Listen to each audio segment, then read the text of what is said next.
TV नहीं था, internet नहीं था, तो हम सिर्फ गानों को रेडियो के माध्यम से सुनते थे। तो सुनने में उतना मतलब वो फेस नहीं आ पाता है ना। अभी क्या है कि पहले तो हम लोग को मालूम नहीं था कि वो प्लेबैक होती है कुछ, है ना। क्योंकि सिंगर गा रहा है मुझे भी मालूम नहीं था, मैं भी सोचता सिंगर ही गा रहा है। जिस म्यूजिक लाइन में आप वर्क कर रहे हैं वो प्रोडक्शन की तरफ ज़्यादा है अभी इंक्लाइन, है ना। सो उस तरीके की चीज़ों को सीखने के लिए लोगों को बेसिक सुर का या बेसिक जो चीज़ें होती हैं, राग होती हैं, क्लासिकल म्यूजिक बोल सकते हैं, उनका नॉलेज होना ज़रूरी है। 100%। इंडियन वर्सेस वेस्टर्न म्यूजिक में बेसिक डिफरेंसेस आपकी नज़र से क्या है? जनरली हनी सिंह क्लेम करते हैं कि उन्होंने स्टार्ट किया हिप हॉप इंडिया में, लेकिन वो भी दूसरे लोग बोलते हैं कि हिप हॉप नहीं था, इन्फ्लुएंस था वो, है ना। उसी समय से फोकस था, मतलब ये तो स्कूल के बाद से ही फोकस आपका, स्कूल के टाइम से ही। हाँ, मतलब पापा का भी कहना था मेरे घर में कि कोई भी चीज़ करो तो अच्छे से दिल लगा के करो।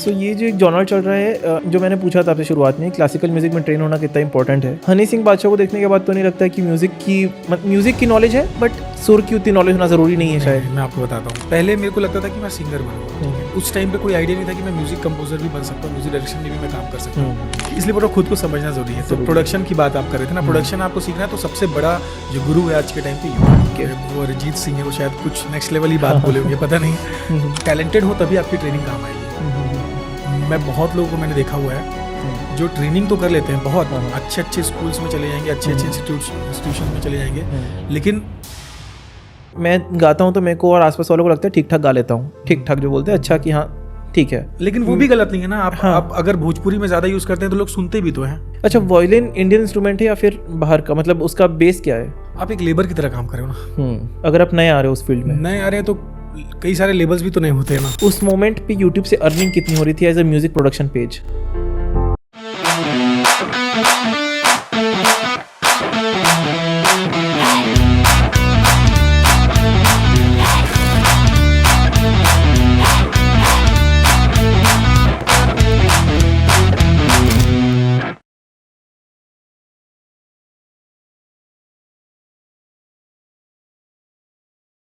सो हेलो फ्रेंड्स, स्वागत है आप सभी का TSS के एक शानदार से म्यूजिकल एपिसोड में।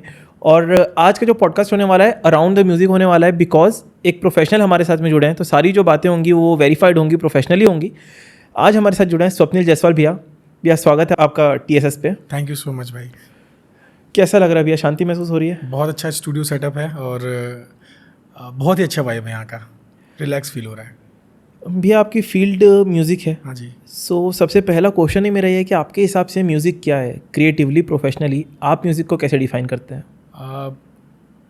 जब शुरुआत हुई थी मेरी म्यूज़िकल जर्नी की, तो वो तो क्रिएटिविटी था, पैशन ही था। बट टाइम टू टाइम अभी अपग्रेड ऐसा होता गया कि अभी मैं प्रोफेशनली भी काम कर रहा हूँ, बट वो क्रिएटिविटी को ज़िंदा रखना चाहता हूँ। वो कई लोग क्या है वो उनका मर जाता है वो। हाँ। तो उसको लेके और प्रोफेशनली मैं काम कर रहा हूँ। म्यूज़िक तो एक वर्ड में अगर बोलूँ सिर्फ सुकून है। सुकून, आपके लिए म्यूज़िक सुकून है? बिल्कुल।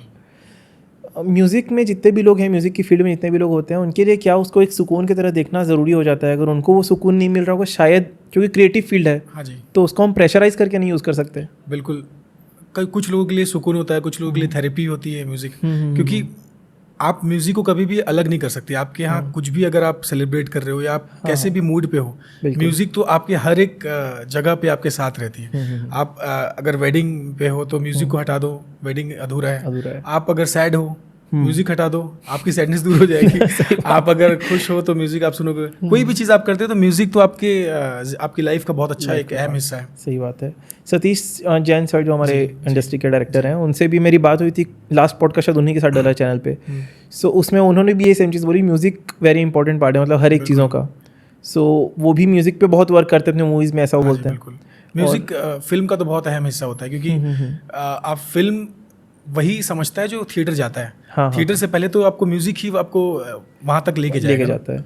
और जनरली लोग उस तरीके से नहीं देखते हैं कि म्यूज़िक कितना बड़ा पर्सपेक्टिव लाता है एक सिनेमा के पीछे। जिन लोग सिनेमा में बिहाइंड द सीन्स वर्क कर रहे होते हैं, उन्हीं को पता होता है कि एक मतलब बीट जो हम डालते हैं वो कितना इम्पैक्टफुल छोड़ते हैं ऑडियंस के लिए। इसका भी रीज़न है क्योंकि हम म्यूजिक पे बात नहीं करते, हम बात होती नहीं म्यूजिक के ऊपर, क्योंकि हम सिर्फ फील करते हैं। बिल्कुल, कभी उसको उतना इंपॉर्टेंस देते नहीं है। हम जो क्रिएटिव वाले हैं, जो बंदे जो म्यूजिक पे काम कर रहे हैं, हम ही समझते हैं शायद कि म्यूजिक कितना इंपॉर्टेंट है। और हर एक स्टेप में आप प्रोफेशनली तो अलग चीज़ है, आप पर्सनल लाइफ में भी आप म्यूजिक को बहुत डिटैच नहीं कर सकते। आप ट्रैवल कर रहे हैं, म्यूजिक जरूरी है। एक जनरेशन हमने ऐसी देखी हुई है जब हम छोटे थे, हाँ जी, तब मूवीज़ का मतलब हम सिर्फ एक्टर के नाम से जानते थे कि शाहरुख खान की मूवी लगी, सलमान खान की मूवी लगी है। तब डायरेक्टर्स के भी नाम नहीं थे। फिर एक जनरेशन आई, धीरे धीरे डायरेक्टर्स को रिकॉग्निशन मिलने लगा एंड सिंगर्स को मेरे ख्याल से काफ़ी लेट रिकॉग्निशन मिलना स्टार्ट हुआ कि हाँ अरिजीत सिंह के गाने लॉन्च हुए हैं, दर्शन रावल के सॉन्ग्स लॉन्च हुए हैं, तो ये बहुत लेट हुआ। क्यों लगता है कि पहले इस चीज़ को इतना हाईलाइट क्यों नहीं मिला? क्योंकि पहले ऑडियो का एक टाइम था, ऑडियो वीडियो अलग अलग चीज़ें थी। वीडियो मतलब सिर्फ थिएटर्स और टीवी नहीं था, इंटरनेट नहीं था, तो हम सिर्फ गानों को रेडियो के माध्यम से सुनते थे। तो सुनने में उतना मतलब वो फेस नहीं आ पाता है ना। अभी क्या है कि पहले तो हम लोग को मालूम नहीं था कि वो प्लेबैक होती है कुछ, है ना। क्योंकि सिंगर गा रहा है, मुझे भी मालूम नहीं था, मैं भी सोचता सिंगर ही गा रहा है। हाँ, हम तो भी यही सोचते बाद में एक्टर गा रहा है। हाँ सॉरी, एक्टर गा रहा है, तो सिंगर पीछे से प्लेबैक करता था। तो ये चीज़ें बाद में अभी लोगों को सबको पता चली, पहले तो सिर्फ टेक्निकल लोग जो हैं उनको मालूम थी। तो अभी जितना ज़्यादा हम डिजिटल हो रहे हैं और बहुत अच्छा टाइम भी है, क्योंकि अब प्लेबैक वाली चीज़ है नहीं, अभी बहुत रेयरली होती है वो सब चीज़ें। तो अब सिंगर्स ही मेन फ्रेम में आ रहे हैं और उनका भी फेस सामने आ रहा है, तो अब लोग समझते हैं और उस चीज़ को बखूबी अप्रिशिएट करते हैं। जिस म्यूज़िक लाइन में आप वर्क कर रहे हैं वो प्रोडक्शन की तरफ ज़्यादा है अभी इंक्लाइन, है ना। सो उस तरीके की चीज़ों को सीखने के लिए लोगों को बेसिक सुर का या बेसिक जो चीज़ें होती हैं, राग होती हैं, क्लासिकल म्यूज़िक बोल सकते हैं, उनका नॉलेज होना ज़रूरी है। 100%। लेकिन उसमें भी कई सारी चीज़ें हैं, सिर्फ उसके दम पे आप आगे नहीं बढ़ सकते, क्योंकि क्लासिकल म्यूज़िक एक अलग जॉनर है। जैसे अब क्लासिकल डांस है, तो क्लासिकल डांस वाला हिप हॉप तो नहीं कर सकता ना। लोग इस चीज़ को मर्ज कर देते हैं, वो करना नहीं चाहिए। और बहुत लोगों का मतलब बहुत लोगों के अंदर एक मिथ भी है, क्योंकि लोगों को उस चीज़ की जानकारी नहीं है, नॉलेज नहीं है। लोग गलत शिक्षा भी देते हैं कि आप अगर क्लासिकल आप अगर कर लेते हैं तो आप हर चीज़ कर सकते हैं, ऐसा नहीं है। आपने बात कही प्रोडक्शन के लिए ना, तो प्रोडक्शन में आपको म्यूजिक का नॉलेज भी होना चाहिए, टेक्निकल नॉलेज भी होनी चाहिए, साथ ही साथ में आपको सिनेमा का भी नॉलेज होना चाहिए, क्योंकि आप तो वीडियो के लिए, विजुअल्स के लिए आप म्यूजिक क्रिएट कर रहे हैं ना, तो आपको उसकी भी नॉलेज होनी चाहिए, हर एक चीज़ की। बिल्कुल। तो वो थोड़ा थोड़ा करके आप ग्रो करते हो और अच्छा काम होता है।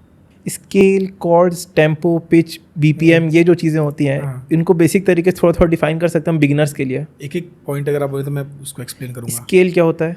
स्केल जैसे कि अभी हम एक बात कर रहे हैं, एक इस मिड रेंज में हम बात कर रहे हैं, तो ये एक स्केल होगा।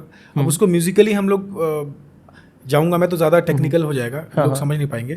बट वो स्केल मतलब सभी इंसान अलग अलग स्केल में बात करते हैं। जब हमको चिल्लाना होता है हम शायद स्केल ऊपर कर देते हैं, चिल्लाते हैं। इसका मतलब है कि हम पिच ऊपर कर रहे हैं, पिच ऊपर कर रहे हैं। तो वही है स्केल, उसका एक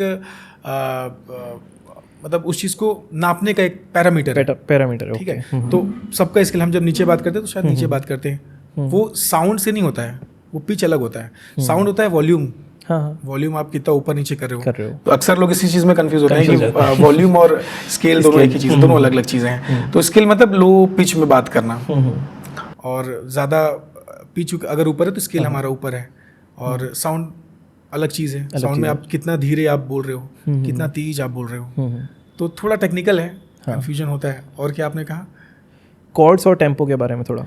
टेम्पो तो टेम्पो का हम उसको नापते हैं बीपीएम से, बीट पर मिनट, है ना। तो वो क्लिक्स एक होता है, मतलब जैसे कि अगर मैं रिकॉर्ड कर रहा हूँ कुछ, तो मैं इंस्ट्रूमेंट के साथ कैसे सिंक करूँगा, वो स्केल और टेम्पो से होगा। स्केल मतलब आप सुर, आपका पिच, उसका भी सेम होना चाहिए, मेरा भी, तभी वो सिंक होगा। सेम स्केल पे होना चाहिए, सेम टेम्पो भी। तो टिक टिक जो क्लिक आता है, वो क्लिक पे आपको गाना होता है, ओके, आपको बजाना होता है, तभी जाके वो अलग अलग। जो हेडफोन सिंगर रिकॉर्डिंग समय पहनते हैं उसमें क्या चल रहा होता है? उसमें बीपीएम स्केल दोनों चलता होता है। बीपीएम मतलब टेम्पो, बीपीएम मतलब टेम्पो, जो टक टक मेट्रोनोम बोलते हैं उसी को।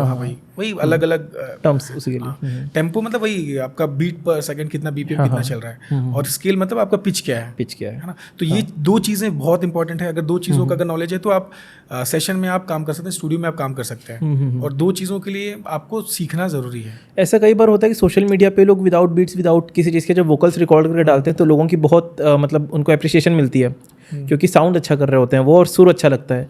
लेकिन जब उनको स्टूडियोज बुलाया जाता है तो वो रिकॉर्ड नहीं कर पाते, बिकॉज ये नॉलेज नहीं है उनको। नॉलेज भी होता है पर हम उस चीज़ से अवेयर नहीं हो पाते हैं। और कई बार क्या होता है ना कि हमको उस चीज़ का एक्सपीरियंस नहीं होता है। अभी मैं अगर ऐसे गा रहा हूँ नॉर्मली तो मैं बाथरूम सिंगर तो कहलाऊंगा, लेकिन स्टूडियो का एक्सपीरियंस ही नहीं है मुझे कि वहाँ पे क्या क्या टेक्निकल चीज़ें। इसलिए तो मैं पहले ही आपको बोला ना कि आपको क्लासिकल के साथ साथ आपको टेक्निकल नॉलेज भी होना चाहिए। आपके दिमाग में ये सब चीज़ें क्लियर होनी चाहिए कि मेरा स्केल क्या है, मेरे को किस स्केल में गाना चाहिए, मेरा टेम्पो क्या होना चाहिए। ये सब आपका सेंस है, ये आपको कोई बताएगा नहीं, या ऑब्जर्व आपको करना पड़ेगा, खुद ही करना पड़ेगा जी। इंडियन वर्सेस वेस्टर्न म्यूजिक में बेसिक डिफरेंसेस आपकी नज़र से क्या है? इंडियन म्यूजिक सिंपल मैं बता रहा हूँ, इंडियन म्यूजिक मतलब जहाँ हम ट्रेडिशनल जो हमारे इंडियन इंस्ट्रूमेंट्स थे या इंडियन राग्स थे उन पे आधारित जो गाने होते हैं, है ना, तो उसको हम इंडियन म्यूजिक कहते हैं। मेन यही है। और वेस्टर्न में जो वेस्टर्न कल्चर अलग होता है, हालांकि मोटा मोटी एक ही चीज़ें हैं। उन लोग उस चीज़ को अलग वे में सीखते हैं, ओपेरा म्यूजिक या जैज हो गया या रॉक हो गया। हमारे यहाँ इंडियन क्लासिकल म्यूजिक है इंडिया में, लेकिन अभी तक ओपेरा बहुत डाइवर्सिफाई नहीं हो पाया है। मतलब कुछ वेस्टर्न चीज़ें, सबसे ज़्यादा वेस्टर्न से हिप हॉप देखने को मिल रहा है हमको, जो भी इंडिया में ट्रेंड पे प्रॉपर नहीं है यहाँ पे। ओके, हाँ, वो मिक्स है कहीं ना कहीं। जनरली हनी सिंह क्लेम करते हैं कि उन्होंने स्टार्ट किया हिप हॉप इंडिया में, हाँ, लेकिन वो भी दूसरे लोग बोलते हैं कि हिप हॉप नहीं था, इन्फ्लुएंस था वो, है ना, कहीं ना कहीं वो मिक्सचर ही है। इंडो जॉनर कैसे बनता है बता रहा हूँ ना, जैसे म्यूजिकल जॉनर जो होता है वो कैसे बनेगा जब दो मतलब एक आर्टिस्ट है, जैसे हम कहाँ से अभी सरगुजा छत्तीसगढ़ से, हमारी अपब्रिंगिंग अलग है, हम अलग चीज़ों को सुने हैं, अलग चीज़ों को देखें हैं, और साथ में अगर मैं चाहूँ कि यार किसी ऐसे बाहर वालों के साथ मैं कोलैब करूँ, तो वो जब दोनों कोलैब करते हैं तो नया जॉनर बनता है। हाँ, तो वो वैसा है। तो आपने पूछा इंडियन म्यूजिक और वेस्टर्न म्यूजिक, लेकिन आपके कहने का मतलब ये था शायद बॉलीवुड म्यूजिक, क्योंकि बॉलीवुड म्यूजिक पूरा अलग हो जाता है। इंडियन म्यूजिक मतलब Indian classical music. Bollywood music खुद बहुत जगह से इन्फ्लुएंस लगता है। बॉलीवुड मिक्स है, बॉलीवुड कुछ ऐसा जॉनर ही है, वो मिक्स है।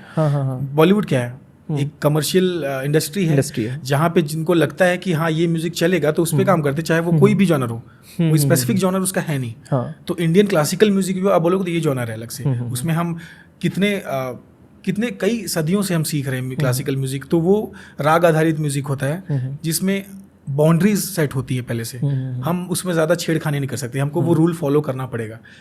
और वेस्टर्न तो मैंने भी नहीं सीखा है तो उतना मैं आपको नहीं बता पाऊंगा, बट उसमें हम थोड़े फ्री रहते हैं।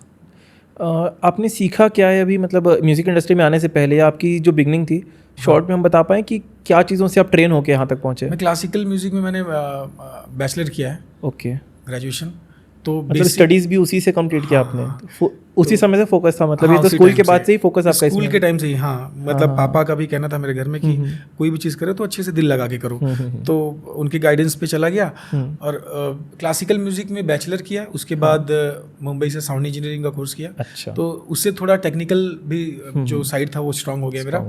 और उस टाइम पे क्या है ना, अंबिकापुर में जैसे अभी आपके पास तो सब सेटअप है, उस टाइम पे कुछ भी नहीं था, तो इस वजह से सीखना पड़ा, क्योंकि घर में मैं कैसे रिकॉर्ड कर पाऊँ, क्योंकि एक रिकॉर्डिंग के लिए यहाँ से रायपुर जाना होता था। बिल्कुल, इनफैक्ट रायपुर में भी स्टूडियोज नहीं थे उस टाइम, नहीं थे। हाँ, तो रायपुर में भी तो मतलब वो उतने प्रोफेशनल नहीं, रीजनल के हिसाब से थे, उनको तो बहुत सारी चीज़ें मालूम ही नहीं थी कि प्रोग्रामिंग भी होता है म्यूजिक।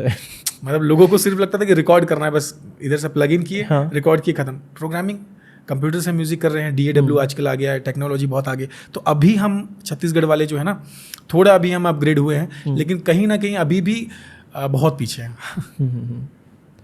सो ये जो एक जॉनर चल रहा है, जो मैंने पूछा था आपसे शुरुआत में, क्लासिकल म्यूजिक में ट्रेन होना कितना इंपॉर्टेंट है, हनी सिंह बादशाह को देखने के बाद तो नहीं लगता है कि म्यूजिक की नॉलेज है, बट सुर की उतनी नॉलेज होना ज़रूरी नहीं है शायद? मैं आपको बताता हूँ, म्यूजिक ना बहुत मतलब कंट्रोवर्शियल चीज़ है। मैं अगर बोल रहा हूँ तो मैं अपना पर्सनल एक्सपीरियंस बोल रहा हूँ।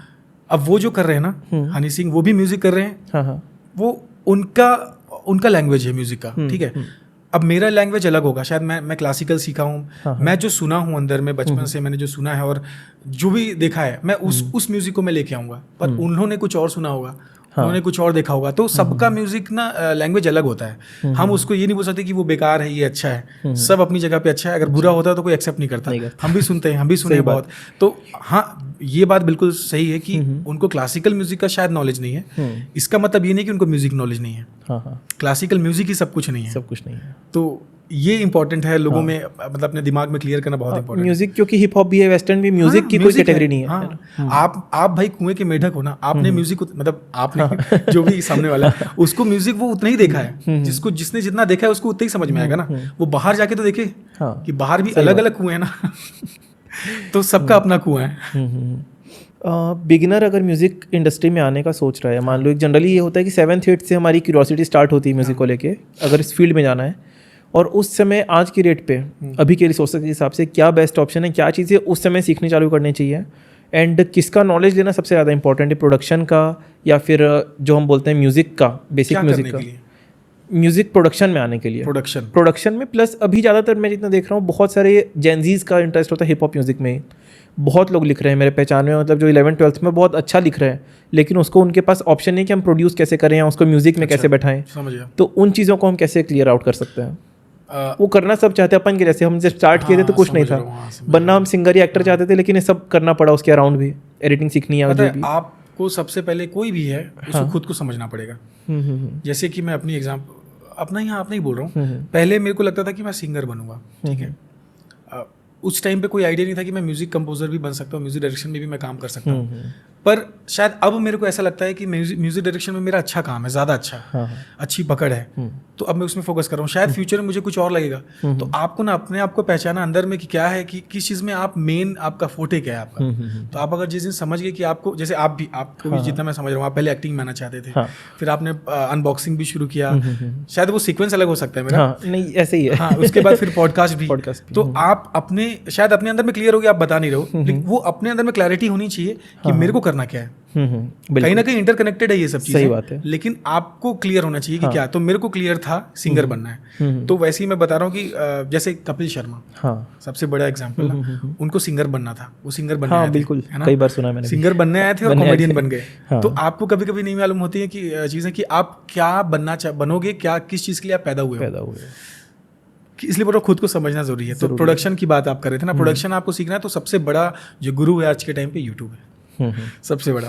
मैं बहुत सारी चीज़ें यूट्यूब से सीखा हूँ, आप भी सीखे होगे डेफिनेटली, क्योंकि हर जगह पे आप पैसे खर्च करके, और आपको पता भी नहीं इंस्टीट्यूशन कौन सा अच्छा है, कहाँ पे आप जाके सीखेंगे। तो यूट्यूब पे आप ना बेसिक चीज़ें सीख सकते हो आप हर एक चीज़ के लिए, तो आप इस्तेमाल कीजिए, यूज़ कीजिए उस चीज़ों को। कुछ एक ऐसा टर्म देखा था मैं, अरिजीत सिंह का पॉडकास्ट देख रहा था अप्रॉक्स 1 मंथ पहले, तो उसमें उन्होंने कुछ तो ऐसा बोला था कि यूट्यूब पे जो भी लोग सिखा रहे हैं म्यूज़िक प्रोडक्शन, वो किसी एक तरीके का DMS कुछ तो उन्होंने वर्ड यूज़ किया था, 3 लेटर्स का कुछ अल्फ़ाबेट था, कि हाँ इस पे फोकस्ड है, जिसकी वजह से लोग नई चीज़ों का एक्सप्लोर नहीं कर पा रहे हैं, और अभी की इंडस्ट्री बहुत चेंज हो रही है उसको लेकर। वो अरिजीत सिंह है, वो शायद कुछ नेक्स्ट लेवल ही बात बोले होंगे, पता नहीं, मैं समझ नहीं पा रहा हूँ वो क्या था, लेकिन हाँ यूट्यूब पे आप बेसिक चीज़ें तो सीख सकते हैं। देखो, जब आप बेसिक सीख लोगे तो आपको खुद आइडिया हो जाएगा ना कि हाँ मेरे को अब इस चीज़ में आगे बढ़ना है। जब आप वो कंप्लीट कर लोगे तो नेक्स्ट लेवल करने के लिए, उसको नेक्स्ट स्टेप देने के लिए, जैसे आप मुंबई गए थे, आपने कोर्स किया वहाँ पे, मैंने भी किया, तो आप अपग्रेड करो ना फिर आगे जाके, जब आपको लगे कि हाँ अब यहाँ तक हो चुका है, हाँ वो खुद समझ में आया। शुरुआत मैंने भी मतलब यूट्यूब से एक्टिंग की जितनी टिप्स यूट्यूब पे थी पहले पूरा ग्रेस्प कर लिया, उसके बाद फिर जब गए तो एक स्टेप, अगर आप मान के चलो आपको लिरिक्स राइटिंग सीखना है, जैसे आप पूछ रहे हो, आप कौन सिखाएगा आपको ये चीज़ें? इन सब चीज़ों का स्कूल तो है नहीं है ना, तो आपको यूट्यूब पे ही सीखना पड़ेगा, या तो आपके घर में कोई गाइड करने के लिए हो, या कोई टीचर हो, लेकिन टीचर भी होगा तो आपको उसको ब्लाइंडली फॉलो करना पड़ेगा, है ना। तो ब्लाइंडली फॉलो करोगे तो जरूरी थोड़ी कि वो भी सही, उसको भी उतना ज्ञान है जो आपको दे पा रहा है। आपका पता चला आपको बनना है हिप हॉप सिंगर या रैपर बनना है, आप चले गए किसी क्लासिकल म्यूजिक टीचर के पास, तो आपको तो गजल सिंगर बना देगा ना वो। सही बात तो आपको क्लियर होना चाहिए अंदर में। और इस मिथ बहुत ज़्यादा मतलब यहाँ पे फैला हुआ है, तो उस चीज़ को क्लियर करना ज़रूरी है। सही गाइडेंस आज के टाइम पे ना वो मुश्किल है, क्योंकि आपको फेक नॉलेज, गलत डायरेक्शन, गलत गाइडेंस आपको मिल जाएगा, लेकिन सही आपको उसको फिल्टर करना पड़ेगा। क्या ज़्यादा ज़रूरी है, टैलेंट या ट्रेनिंग? मुश्किल सवाल है, लेकिन हाँ टैलेंट, क्योंकि टैलेंटेड हो तभी आपकी ट्रेनिंग काम आएगी। मैं बहुत लोगों को मैंने देखा हुआ है जो ट्रेनिंग तो कर लेते हैं, बहुत अच्छे स्कूल्स में चले जाएंगे, अच्छे इंस्टीट्यूशंस में चले जाएंगे, लेकिन उनके अंदर टैलेंट ही नहीं होता है, तो वो कभी कुछ कर ही नहीं पाते। ये भी प्रॉब्लम है। लेकिन अगर टैलेंट है आपके अंदर तो आप ट्रेनिंग लो ना चाहे ना लो, आपके अंदर एक भूख रहती है ना, आप कहीं भी रह के आप सीखते रहोगे। वो भूख जब तक आपके अंदर है तब तक आपको वो जिंदा रखेगी। यूट्यूब ट्यूटोरियल्स की हम बात कर रहे थे, उससे सीखना ज़्यादा इफेक्टिव है या फिर ऑफलाइन एक प्रॉपर जगह पे जाके अच्छे तरीके से ट्रेनिंग लेना, क्या ज़्यादा इफेक्टिव प्रोसेस है? इनिशियल स्टेज में तो ऑनलाइन शुरुआती, अगर शुरुआत से किसी इंसान के पास बजट हो और मोटिव भी हो, तब अगर वो एकदम क्लियर है हाँ क्लैरिटी मन में है कि हाँ यही करना है, तब तो फिर हाँ आपके पास, क्योंकि ना कई बार मैं ये देखा हूँ कि एटलीस्ट एक्टिंग की फील्ड में भी लोग क्लियर नहीं होते हैं, किसी भी फील्ड में क्लियर, लेकिन म्यूजिक के लिए जो निकलते हैं अगर गा पा रहे हैं तो उनके मन में बचपन से होता है कि हम सिंगर बनना है, तो कई बार उन लोग क्लैरिटी बचपन से ही लेके आते मन हैं। में तो होता है, पर रियलिटी भी तो समझनी चाहिए ना। आप फीडबैक लो कि कभी कभी हमको लगता है कि हम बहुत अच्छा कर रहे हैं, पर ये सब चीज़ें तो ऑडियंस के ऊपर डिपेंड करता है। आप कोई भी क्रिएटिव काम कर लो, आप अपने लिए तो करोगे नहीं आप। हाँ तो एक बार फीडबैक लेके कि हाँ लोगों को क्या लग रहा है, उनको अच्छा लग रहा है कि नहीं, अगर हाँ तब फिर आप सही जा रहे हो। ये भी अपने लोगों से नहीं, रैंडम लोगों से पूछो तो फिर आपको सही रिव्यू मिलेगा, सही फीडबैक मिलेगा, फिर आप जा सकते हो ऑफलाइन, क्योंकि आपके पास तो कोई बाउंडेशन है नहीं, पैसा आपके पास है, आपके पास सब कुछ है, तो कर सकते हो। एक वर्ड मैंने सुना है आउटसाइडर, म्यूजिक इंडस्ट्री के लिए आउटसाइडर हूँ मैं भी, DAW क्या होता है? एंड शुरुआत के लिए अगर किसी को एक DAW परचेज करना है तो क्या इजी अच्छे ऑप्शन हो सकते हैं? DAW मतलब होता है digital audio work station. Okay, मतलब सॉफ्टवेयर को ही बोलते हैं जिसमें हम म्यूजिक सॉफ्टवेयर को बोलते हैं, हार्डवेयर पार्ट नहीं है वो? नहीं। ओके, तो उसमें हम म्यूजिक बनाते हैं, म्यूजिक का जो भी काम होता है उस पर ही करते हैं। उसका इंटरफेस ऐसा बना रहता है, जैसे वीडियो का हम एडिटिंग का एक देख लें कोई भी, उसमें सारे टूल्स होते हैं। तो वो कोई भी चीज़ आप खरीदना पड़ता है कि नहीं, आप पूछ रहे हो ना? हाँ, मतलब कुछ फ्री सॉफ्टवेयर भी अगर आप रिकमेंड कर पाए स्टार्टिंग के लिए, फ्री, और उसके बाद जब इंसान, मैं भी फ्री में काम करता हूँ।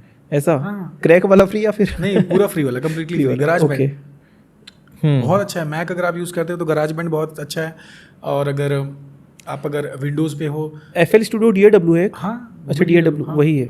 जो भी डिजिटल ऑडियो का काम आप कर रहे हो तो वही है वो DAW। और इंडस्ट्री में सबसे ज़्यादा काम किन सॉफ्टवेयर्स पे होता होगा? सबसे ज़्यादा तो प्रो टूल्स में होता है, लॉजिक में होता है, लॉजिक का मैक का जो है, और पहले होता था क्यूबेस में, पहले पुराने ज़माने में न्यूविंडो था, पर आजकल तो FL में भी लोग बहुत प्रोफेशनली अच्छा काम कर रहे हैं, क्योंकि अपग्रेड हो गया अभी। जैसे आपने बोला कि वो फिल्मोरा पहले अच्छा नहीं था, लेकिन अभी अपग्रेड कर दिया है। तो वैसे ही ना FL स्टूडियो भी बहुत अपग्रेड कर दिया है। तो ये सब सिर्फ टेक्निकल चीज़ें हैं, टूल है। आपका आफ्टर ऑल सब चीज़ ना क्रिएटिविटी पे डिपेंड करता है। आप अगर क्रिएटिव हो तो कोई भी सॉफ्टवेयर पे, कोई भी DAW पे अच्छा काम कर सकते हैं। कुछ टर्म्स हैं भैया, सैम्पल, लूप, मिडी, VST, ये सब क्या होता है? एक बिगिनर कैसे यूज़ कर सकता है इनको? मतलब ये सब जो है ना प्रोफेशनल चीज़ें हैं? नहीं, प्रोफेशनल तो है, DAW का ही पार्ट है, उसके अंदर का है।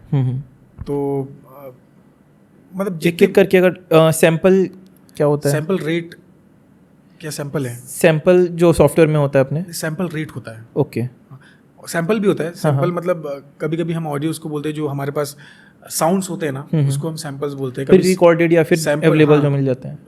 और सैम्पल रेट अलग होता है, जो टेक्निकल टर्म है, जो जैसे हम अगर रिकॉर्ड कर रहे हैं तो उसका सैम्पल रेट क्या होगा, वो एक सब पैरामीटर्स है। लूप, जो एक ही चीज़ आप लूप में ही सुन रहे हो, लूप ही वर्ड है। और क्या था? और मिडी मतलब डिजिटल, जो जैसे पहले ज़माने में क्या होता था कि अगर हमको गिटार चाहिए तो भाई हम गिटारिस्ट को बुलाएंगे, वो आएगा, फिर प्ले करेगा, फिर जाएगा, तबला वाले को बुलाएंगे, वो प्ले करेगा, जाएगा। अब क्या हो गया ना कि अब ये सब चीज़ें कंप्यूटर पे हो गया, डिजिटल हो गया। पहले एक्चुअली ये सब लाइव होता था। हाँ, तभी तो इतना मुश्किल होता था गाना रिकॉर्ड करना। तो अभी क्या हो गया कि सब हम मिडी पे काम करते हैं, मतलब सैम्पल साउंड पहले से हमारे पास है, हम उसको बजाएंगे मिडी से, मतलब कीबोर्ड से बजाएंगे। अच्छा, वो जो साउंड वो जाएगा उसको मिडी साउंड बोलते हैं। मिडी वही मिडी कीबोर्ड होता है, मिडी साउंड होता है। तो वो जो DAW पे जाएगा वो मिडी होता है। तो आप कोई भी इंस्ट्रूमेंट अभी आपको प्रॉपर बजाने की जरूरत नहीं है लाइव। आप बिना इंस्ट्रूमेंट को बुलाए भी AI भी बोल सकते हो इस चीज़ को। हमारे म्यूजिक में तो बहुत पहले से आ गया था, पर अभी ज़्यादा ये ट्रेंडी वर्ड है। और दूसरा क्या था? VST ये होता है, जो वही चीज़ है। VST जो प्लगइन्स होते हैं ना, जैसे आपको अगर गिटार रिकॉर्ड करना है, या आपको जैसे पहले हार्डवेयर जो होते थे, अभी भी आते हैं, कंप्रेसर हो जाता है, लिमिटर, बहुत सारी चीज़ें होती है। तो वो सब चीज़ों को जो उसका जो शॉर्टकट आ गया है जो सॉफ्टवेयर पे, वो VSTs होते हैं वो सब चीज़ें। अच्छा। हाँ, तो VST प्लगइन्स होते हैं। तो आप उसको साउंड बनाने में यूज़ कर सकते हो, आप उसको अलग अलग चीज़ों को, ऑडियो को शेप देने के लिए यूज़ कर सकते हो। जनरली अगर हम किसी ऑर्केस्ट्रा में जाके बोलते हैं, किसी बैंड में जाके कि हमको गाना गाना है, कई लोग होते हैं, अंकल लोग पार्टी में घुस जाते हैं स्टेज पे, मैं गाऊंगा, और उनसे पूछा जाता है कि भाई आपका स्केल क्या है, स्केल बताओ, उसके हिसाब से कीबोर्ड पे प्ले होगा। वो स्केल क्या होता है कि इंसान का अपना स्केल कैसे डिसाइड होता है? अपना स्केल तो होता ही होता है, साथ में हर एक गाने का अलग स्केल होता है। अच्छा, सपोज अगर मैं कोई गाना गा रहा हूँ तो शायद मैं A स्केल में गाऊंगा, एक एग्जांपल के लिए। तो वही स्केल पे आप शायद नहीं गा पाओगे, आप शायद उससे ऊपर गाओगे, आप उससे नीचे गाओगे, तो वही गाने का स्केल आपके लिए अलग हो जाएगा। तो सिर्फ और सिर्फ वो कंफर्टेबिलिटी की बात है कि मैं बहुत दूर के दो स्केल्स में कोई एक ही लाइन आप एक बार गुनगुना के सुना सकते हैं? एक ही लाइन एक ही सॉन्ग का जाएगा इतना अच्छा कॉपीराइट भी आ सकता अरे हमारे कॉन्फिडेंस नहीं यार, कौन से गाने पे करेंगे? जैसे कोई भी हिंदी सॉन्ग जिसमें एक स्केल आप ले पाओ। जैसे देखो एक बता रहा हूँ, जरा तस्वीर से तू निकल के सामने आ मेरी महबूबा, ठीक है। अब स्केल ये था, जरा तस्वीर से तू निकल के सामने आ मेरी महबूबा, अलग है, ये अलग स्केल्स हो गए प्रॉपर। हाँ, और भी बहुत सारी स्केल्स में हो सकता है। हाई स्केल से अलग सा गूज़बम्प क्यों देते हैं हमेशा? अभी मतलब जब गए तो एक हाई स्केल में अलग सा, स्पेशली जब लो के बाद आता है सॉन्ग्स में, इसको प्लेस भी ऐसे ही किया जाता है। क्योंकि वो मेरा कंफर्टेबल स्केल, शायद कंफर्ट जोन बोले वो है, सबका अलग अलग होता है। सबके वोकल्स का रेजोनेंस जो होता है, मतलब वो कैसा साउंड करेगा, वो डिपेंड करता है उसके स्केल पे। इसलिए तो मैंने सबसे पहले ये बात बोली थी कि अगर आपको अपना स्केल नहीं पता है तो आप गंदा ही गाओगे। क्योंकि मैं भी अभी गाया तो वो अच्छा नहीं लगा था उतना अच्छा, शायद इससे भी अच्छा लगेगा दूसरे स्केल पे। तो वो फिगर आउट करना आपके सेंस के ऊपर है, आपको सेंस अपना डेवलप करना पड़ेगा। लेकिन सॉन्ग्स में कई बार मैंने सुना है कि जब एंडिंग में उसी लाइन को 3-4 बार रिपीट करते हैं तो स्केल और ऊपर करके वो गा के सुनाते हैं। नहीं, वो स्केल ऊपर नहीं करते हैं। वो क्या होता है? वो आप एक ही स्केल में हाई नोट्स टच कर रहे हो। स्केल और नोट्स अलग चीज़ें हैं? हाँ, ओके। जैसे एक उतना टेक्निकल जाऊंगा तो मैं शायद ऑडियंस कंफ्यूज हो जाएगी। एग्जांपल से अगर, जैसे सा रे गा मा पा धा नी सा, स्केल एक ही है, नोट्स सा रे गा मा पा धा नी सा ये भी है, सा नीचे वाला भी था, स्केल एक ही है। अच्छा, वो नोट्स ऊपर हुए, अब उससे भी नहीं जाएगा, सा नी दा पा, तो ये स्केल अभी भी एक ही है और नोट्स ऊपर नीचे हो रहे हैं। स्केल अभी भी एक ही है? अभी भी एक ही है। अच्छा, हाँ। जनरली अगर एक पर्सपेक्टिव में मैं समझूं, एक कीबोर्ड में हम बजाते हैं, हाँ, कीबोर्ड में सा जहां से चालू करते हैं उसके हिसाब से वो एक स्केल डिसाइड हो गया, हाँ, है ना? जहां से आप शुरू करो, अगले की से स्टार्ट किए तो नेक्स्ट वो अलग, करेक्ट। आपको बहुत नॉलेज है। ये हाँ, यही है। तो अब जहां से आप अगले बार शुरू कर रहे हो तो वहां से आगे तक का वो स्केल हो गया, ये अलग हो गया ऐसे। क्योंकि पहले मैं बचपन में जब केशियो सीखा था तो उसमें जनगणमन सीखा तो एक काली एक बोलते हैं। नहीं, तो एक ये भी कंफ्यूजन बता रहा हूँ, इंडियन क्लासिकल में ना टर्म्स बहुत अलग हैं, वेस्टर्न में अलग है, हम लोग ना मिक्स हो गए हैं। तो कभी हम इंडियन क्लासिकल में जो टर्म यूज करते हैं वहाँ का उसका मीनिंग अलग हो जाता है, समझ रहे हो आप? वहाँ पे वो स्केल का मतलब अलग होता होगा, हमारे यहाँ अलग है, तो वैसी चीज़ें हैं। आपके इंस्ट्रूमेंट्स कौन कौन से सबसे ज़्यादा आपको पसंद है और आप कौन कौन से सबसे ज़्यादा बजाते हो? मैं ज़्यादा इंस्ट्रूमेंट तो प्ले नहीं करता, बट कंपोज करता हूँ तो कभी कीबोर्ड पे बैठ जाता हूँ या गिटार पे। गिटार तो मैंने सुना हुआ आपका। नहीं, वो वैसा गिटार प्रॉपर गिटारिस्ट वाला नहीं है। लाइव एक सिंगर को कितना, एक सिंगर को कितना, मतलब मेरे को जितना ज़रूरत होता है कि जितना मैं कंपोज करने के लिए कर पाऊँ, तो वो फील के लिए बस सपोर्ट मिलता है। मिक्स एंड मास्टर साथ में बोला जाता है, लेकिन कुछ तो डिफरेंस होगा मिक्सिंग एंड मास्टरिंग में, वो क्या है? आसान भाषा में समझाऊं? हाँ बिल्कुल। मिक्स मतलब आप कुछ बना रहे हो, कुछ कुक कर रहे हो, उसमें सारे आप सब्जियों को, मसालों को आप एक मात्रा में डाल रहे हो, वो हो गया मिक्स। ठीक है, मिक्स कितना क्या क्या, किसकी क्वांटिटी कितनी होनी चाहिए, कितना लिमिट में डालना है, वो सब चीज़ें। अब उसको कितनी देर तक पकाना है, उसको कैसे, उसको मिक्स करके कैसा वो टेस्ट आएगा बाद में, वो उसके ऊपर से कितनी देर कुक करना है वो होगा ना। तो थोड़ा सा अलग है। मास्टरिंग हो जाता है, ये हो गया था मिक्सिंग। मास्टरिंग हो जाता है कि आपके सारे जो इंस्ट्रूमेंट हैं प्रॉपर साउंड कर रहे हैं कि नहीं। मतलब कभी कभी क्या होता है मिक्स के बाद ना, जैसे सब्जी जब हम बना रहे थे अभी, तो कभी नमक आप डाले हो पर बाद में जाके ना वो कोई और चीज़ जो है उसमें तीखापन है वो नमक को कम कर देगा वो। तो वो ये होना चाहिए मास्टर में कि वो सब चीज़ का फ्लेवर प्रॉपर आए, वो आपके ऊपर होना चाहिए। तो मास्टरिंग मतलब प्रॉपर अब बता रहा हूँ, मास्टरिंग मतलब ये होता है कि जैसे आप कोई गाने को फ़ोन में सुनते हो, फ़ोन के स्पीकर में, तो फ़ोन का स्पीकर तो अलग है, होम थिएटर अलग है, जिम में सुनोगे अलग है, कार का स्पीकर अलग है, बिल्कुल, ईयरफोन में सुनोगे अलग है। लेकिन हम अच्छा मास्टरिंग उसी को बोलेंगे, अच्छा मिक्स उसी को कहेंगे जो सब में अच्छा सुनाई दे, प्रॉपर साउंड करे। आप अगर फ़ोन में भी सुनो तो वही साउंड आए। तो मास्टरिंग की कोशिश वही होती है कि आप किसी भी डिवाइस में सुनो, आपको बैलेंस्ड साउंड, बैलेंस्ड आउटपुट आपको मिले। एज अ प्रोफेशनल आप सुन के समझ जाते हो कि प्रॉपर्ली मिक्स मास्टर हुआ या नहीं हुआ? वो सब्जेक्टिव है ना, मतलब जैसे खाने पे हम जो बात करते हैं, किसी को नमक ज़्यादा लगता है, किसी को, तो वो भी सब्जेक्टिव है, लेकिन हाँ ओवरऑल हुआ है कि नहीं हुआ वो तो समझ आ जाता है, वो समझ में आता है ना, क्योंकि मेरा टेस्ट हो सकता है, शायद आपको गाने वैसे पसंद ना हो, वैसा साउंड पसंद ना हो, तो सबका अलग अलग प्रेफरेंस होता है। और वो तो आप जितना काम करते जाओगे उतना आप उस चीज़ में फाइन होते जाओगे ना। अभी शायद मैं किसी लेवल पे होऊंगा, आगे जाके और समझ में आने लगेगा। अब आते हैं सिंगर्स पे, म्यूजिक प्रोडक्शन से हट के। सिंगर जब आ रहे हैं तो शुरुआत में अपने वोकल्स को ट्रेन करने के लिए, अभी मैं गाता हूँ तो मेरे को और आसपास वालों को लगता है ठीक ठाक गा लेता हूँ, ठीक ठाक जो बोलते हैं, अच्छा कि हाँ ठीक है। वो लेटेंट वाले शो में नहीं वो बहुत अलग था। सो उसके बाद अभी जब आपके साथ बैठा हूँ तो एक बात करने में भी एक आपका सुर में ही बात हो रही है आपकी, मतलब जो वॉइस का टेक्सचर है, जो टोन है, वो एक अलग ही साउंड कर रहे हो, पता चलता है। कई बार सिंगर से बात करके भी पता चलता है कि बातों में भी अरिजीत सिंह की आवाज़ बातों में भी सुनते हैं तो फील होता है। सोनू निगम के में भी, वो आपके में भी है। कभी भी मैं आपको एक पहले पॉडकास्ट में भी देखा हूँ, लिटरली वो सुनने में आता है कि हाँ एक सिंगर से बात कर रहे हैं, है ना। सो उस लेवल तक वोकल्स को कैसे ट्रेन कर सकते हैं? बिकॉज कई बार हमको लगता है गा तो अच्छा ले रहे हैं, लेकिन अपनी वॉइस को अच्छे से मेंटेन करना, एक्टिंग में भी हमको इसके बारे में थोड़ा बहुत बताया जाता है, वो सिमिलर ही है ना। तो आप थोड़ा बता सकते हैं कि वोकल्स की एक्सरसाइजेस क्या हो सकते हैं स्टार्टिंग में?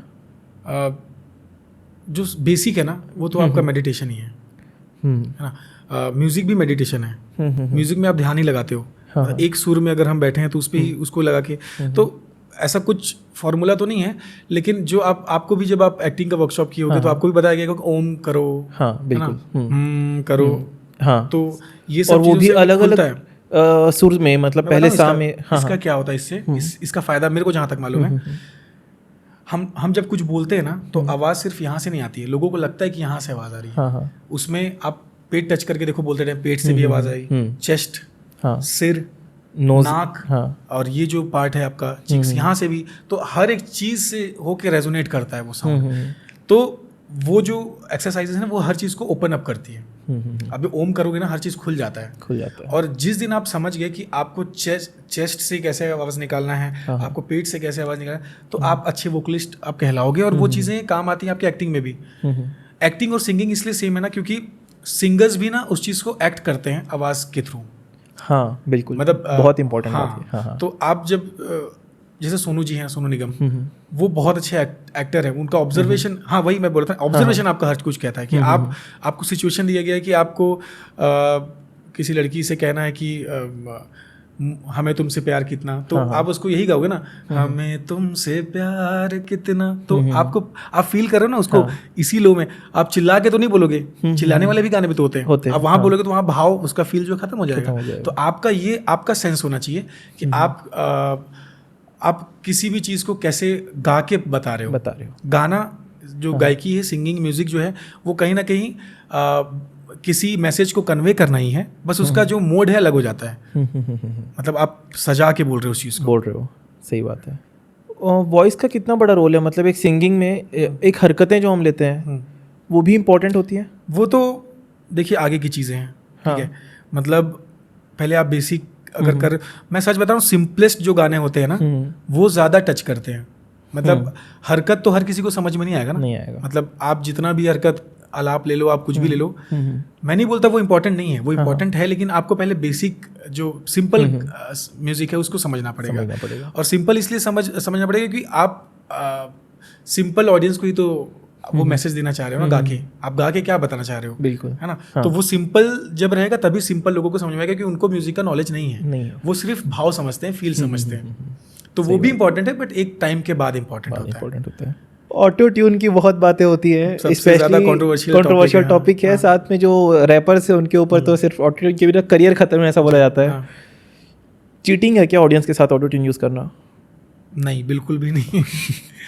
देखो, मैं बोलूँगा तो बहुत लोग अग्री नहीं करेंगे, लेकिन हर कोई यूज़ करता है। आप जितने भी गाने सुनते हो ना, मुझे नहीं लगता कि उसमें ऑटो ट्यून यूज़ नहीं होता होगा। पहले के टाइम पे नहीं होते थे। ऑटो ट्यून क्या एक फीचर होता है जिसको एक बार अप्लाई कर दिए तो हो गया, या उस पर भी प्रोसेसिंग ही तो हुई ना, वो भी एक आप प्रोसेस कर रहे हो?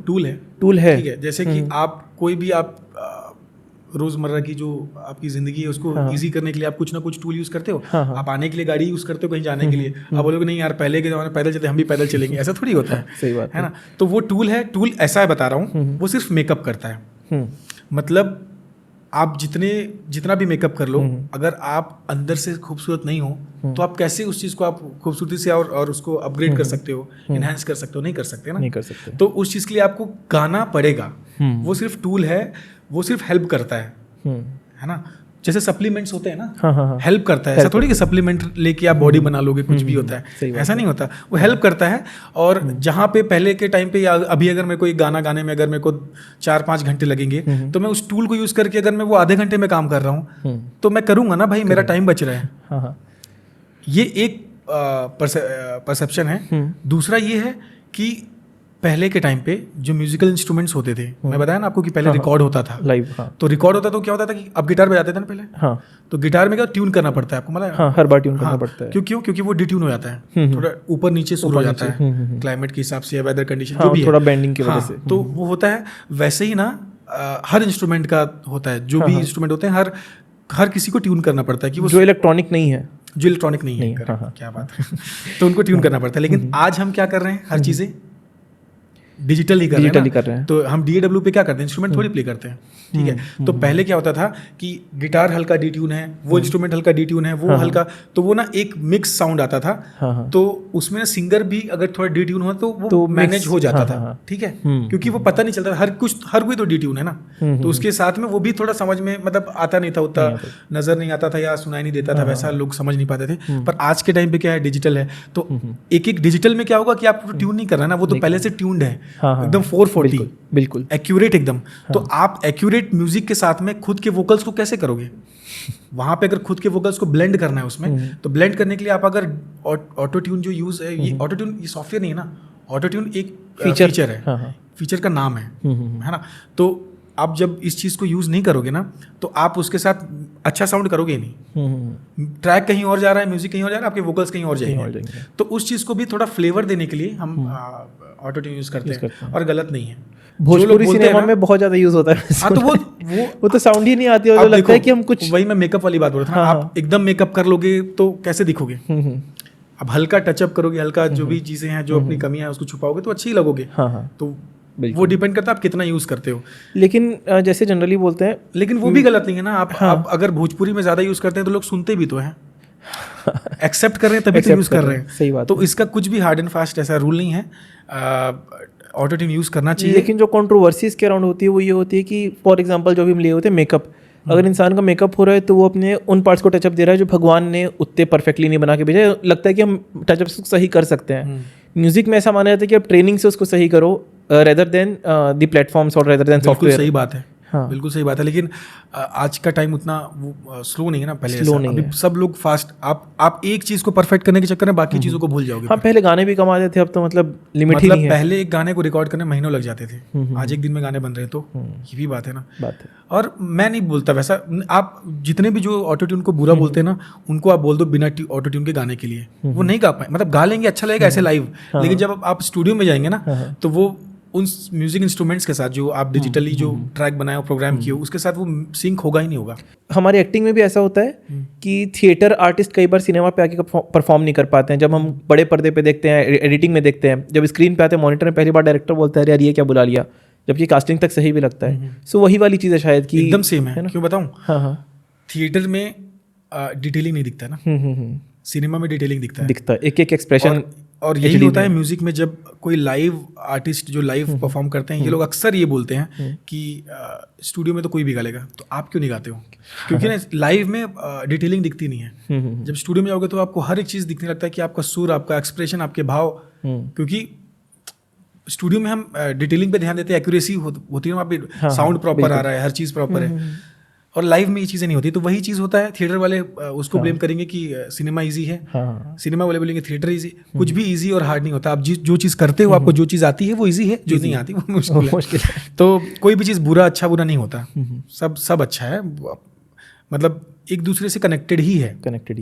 स्पेशली क्रिएटिव फील्ड जो हमारी है, वो कहीं ना कहीं सभी क्रिएटिव्स हैं। हाँ, तो वर्क एक ही पैटर्न में हो रहा है। और पता है आपको, मतलब लाइव म्यूजिक भी उतना ही मुश्किल है जितना स्टूडियो में सेशन वाला जो काम है, प्रोडक्शन है। लेकिन पता नहीं लोग दोनों चीज़ को अलग अलग, मतलब वो कंपटीशन के भाव से देखते हैं ना, कि यार ये अच्छा है, ये मुश्किल है, ये आसान है। ऐसा नहीं होता है।